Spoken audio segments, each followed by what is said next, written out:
جماعة ازيكم؟ النهارده هكلمكم عن قدرات اختبارات تربية رياضية. حاسة ان الفيديو متأخر شويتين 3 4، بس حبيت ان انا انزله واعرفكم الامتحانات بتمشي ازاي والاختبارات وايه الاوراق المطلوبة الحاجات دي كلها، عشان الناس اللي ممكن يكونوا مرحلة تانية او لسه ما راحوش او مرحلة تالتة ولسه ما راحوش الاختبارات. حبيت ان اعرفكم. ما تنسوش الاشتراك في القناة وتفعلوا زر الجرس ولايك، عشان ان شاء الله ان هيدخلوا الكلية.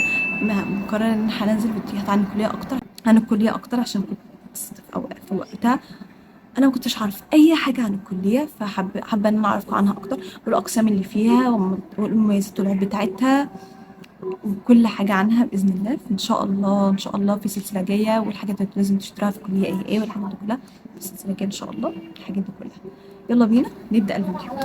كتير مننا اكيد دخل على موقع التنسيق عشان يعمل امتحان القدرات اللي عليه. فانت بتدخل على موقع التنسيق، بتختار الكليه، بيجيلك الميعاد ويجيلك اقرب كليه لمحافظتك.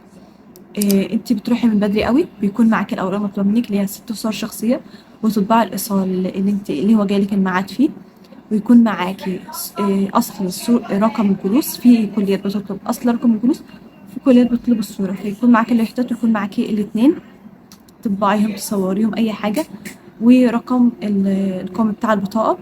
وفي كليات بتطلب ان انت تجيبي رقم القومي بتاع صورة بطاقة رقم ولي الامر مامتك وباباكي، فتكون معاك احتياطي ده كله عشان ما تروحيش تردي تاني. بعد كده بتروحي بعد كده بتروحي تقدمي ورق و600 جنيه و650 جنيه تروحي تحطيهم في فيزا وتدفعيهم، او تروحي تدفعهم، او في ناس بتدفعهم في الكليه. بس يكون معاكي، لو انت هتدفعهم بره الكليه فانت تكون معاكي الايصال اللي عشان تقدميه مع الاوراق.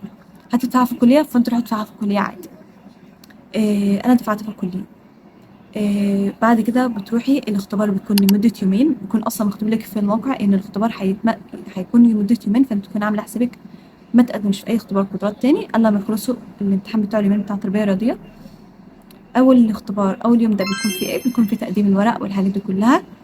أول اختبار بتعدي بيه اختبار الكشف الطبي.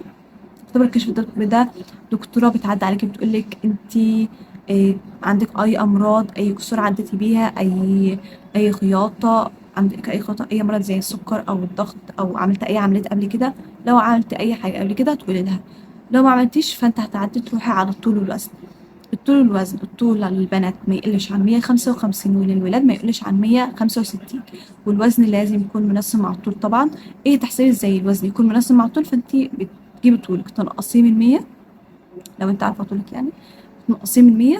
ولو بيطلع وزنك ده لو ناقص 15 كيلو مفيش مشكله، لو ازيد لو ناقص 10 كيلو للبنات مفيش مشكله، ولو زياده مفيش مشكله. 10 كيلو برضو للولاد، لو زاد 15 كيلو مفيش مشكله، ولو ناقص للولاد برضو مفيش مشكله. بعد كده بتروحي اختبار لو انت عديتي من اختبار الطول والوزن فانت بتروحي اختبار المرونه الشخصيه. لو انت ما عدتيش منه طلع اي حاجه في الوزن او الطول فانت ما بتكمليش بقيه الاختبار، وبتكوني طالعه من الاختبار وبيجيلك في الموقع ان انت ما نجحتيش في اختبار تربيه رياضيه. تمام. بعد كده بتروحي المقابله الشخصيه، ده بيكون هدفه انت بتروحي لجنه اللدغه. اللدغه ده بيكون فيه السين والري، السين والري. بعد كده لو انت عديتي من اختبار اللدغة ده فانت بتروحي اختبار اسمه الهيئة ده بتروحي تغيري فيه لبسك. تمام. ولو ما عدتيش في اختبار اللدغة، حتى لو انت معدية في طول الوزن فانت ما بتكمليش بقية الاختبار. تمام. تروحي اختبار الهيئة. بتروحي تغيري لبسك. بتنزلي بيشوفوا لو انت عندك مثلا تقوس باين قوي فما ينفعش. لو انت عندك كوعك ما بتفردش الاخر برضو. رجلك في رجل أقصر من رجل برضو. الحاجات دي كلها يعني بيكشفوا على هيئة جسمك عاملة ازاي. بعد كده بتروحي تعملي كشف نظر واختبار بول. بس كده بيكون أول يوم خلص تقريبا. لو عديتي من ده كله فانت بتيجي اليوم التاني. بعد كده بتروحي هما لو انت ما عدتيش فهم بيقولك اركني على جنب كده مثلا ويقولك خلاص امشي. فانت هتعرفي انت هتروحي انت هتكملي اليوم التاني ولا لا. بعد كده بتروحي اليوم التاني او اول يوم ده. حابه انبهكوا على حاجه، يكون معاكوا الاكل بتاعكم. يكون معاكوا ازازة مية كبيرة، تكونوا لابسين لبس مريح جدا جدا، يكون تكونوا مهتمين بنظافتكم الشخصية، مهمة جدا جدا جدا اليوم ده. بتروحي الاختبار اليوم التاني ده برضو يكون معاكي، مطلوب منك ان انت يكون معاكي ترنج او اي حاجة رياضية تكون مريحة، لابساها مريحة للحركة، والشوز بتاعك يكون تعرفي تتحركي بيه، ما تجيش بهيلز، بكوتشي يكون ناشف على رجلك، لا، الكوتشي يكون طبي قوي او يكون مريح، انت ترتاحي في الجري مع فيه، يكون طبي قوي عشان ترتاحي. يكون معاكي ازازة المية بتاعتك، وتكون حاطة صن بلوك كتير جدا عشان انت هيكون الاختبار ده كله في الملعب. بس بعد كده بتروحي الاختبار ده هيكون في ضغط، مثلا هتعملي ضغط، هتروحي تعملي امتحان اختبار رشاقة. الاختبار الرشاقة ده بيحط لك إقماع وتمشي كأنك في زجزاج كده وبسرعة. الاختبار المرونة ده بيكون عبارة عن إن انت بتنزلي تلمسي مش رجلك تحت، آه، تحت خالص، بيشوفوا أقصى حاجة انت هتوصلوا لها ايه. بعد كده تروحي تجري المسافة بتاعتك غير المهارة اللي انت جريتيها. بتروحي تجري من الجري، وبعدين اللي اختار مهارة، لو انت اخترت مهارة الجري فانت بتفضلي في الملعب بتجري المسافة اللي هقولك عليها. لو انت اخترت مهارة زي السباحة مثلا فانت بتروحي تمتحني سباحة، لو اخترتي مهارة كاراتيه فانت بتروحي تمتحني كاراتيه، هكذا. المهارة دي بتروحي تعمليها في الاستمارة، في أول يوم بيديكوا استمارة كده بتملي فيها بياناتك، وبيقول لك اكتبي مهارة انت عايزة تمتحني فيها.